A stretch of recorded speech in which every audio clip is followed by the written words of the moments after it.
natamani hizo pesa, lakini pia naangalia saa zingine sema inshallah bora nipo.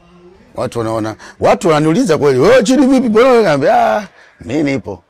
Sijawahi kuposti kitu chochote cha kuhusiana na chama chochote, na nimepigiwa nafikiri na vyama vitatu kama sikosei kwenda kufanya matamasha, lakini sijawahi kuweka chochote, sijawahi kukubaliana nao chochote.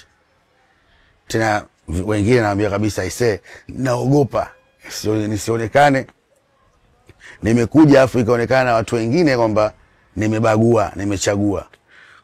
Kwa hiyo watu wawe makini na wajue kwamba wanajiweka wazi. Yaani unakuwa huna tena nguo. Ulijipataje hapo Chidi? Niliingia tu, nilijikuta tu nipo. Yaani katika maisha ambayo nilikuwa naishi huko nyuma, nilijikuta tu nipo. Yaani kuja tu yenyewe. Sio kitu kwamba eti kuna watu walinisababishia au kuna nini. Ni kitu nilijikuta tu, yani mimi mwenyewe niliingia. Kwa sasa watu watarajie unaachia kazi zako mpya